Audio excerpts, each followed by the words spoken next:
Matapos ang pananalasa ng Bagyong Emong na nagdulot ng pinsala sa iba't ibang bahagi ng rehiyon, agarang kumilos si Police Brigadier General Dindo Reyes, Regional Director ng Police Regional Office 1, upang pangunahan ang pagsasaayos at paglilinis sa Camp Brigadier General Oscar Florendo, La Union. Police Corporal J.R. Del Mendoza report. Unahan ni Police Brigadier General Dindo R. Reyes, Regional Director ng Police Regional Office 1, kasama ang iba pang miyembro ng Command Group at mga regional staff ang pagbabalik sa ayos at paglilinis sa mga pasilidad at paligid ng Camp Brigadier General Oscar M. Florendo, kung saan nakabase ang opisina ng PRO1 sa Barangay Parian, lungsod ng San Fernando, La Union.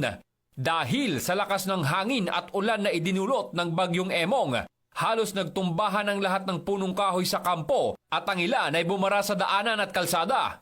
Ang mga gusali sa loob ng kampo ay hindi rin nakaligtas. Ang iba ay nadaganan ng sanga ng punong kahoy at ang iba naman ay nasira dahil sa lakas ng hagupit ng bagyo. Nagtulong-tulong ang lahat ng miyembro ng PRO1, kasama na rin ang mga miyembro ng Regional Support Unit sa muling pagsasaayos ng Campo Florendo, paglilinis sa mga natumbang kahoy at sa paligid, gayon na din ang pagkumpuni sa mga na-damage na pasilidad. Ipinapakita nito ang pagkakaisa ng bawat isa, lalo na sa panahon ng kalamidad. Patunay na ang kapulisan ng Ilocos Region ay maasahan, malalapitan at mapagkakatiwalaan. Mula dito sa Ilocos Region, ako ang inyong PNN correspondent, Police Corporal J.R. Del Mendo, alagad ng batas, tagataguyod ng Balitang Pulis.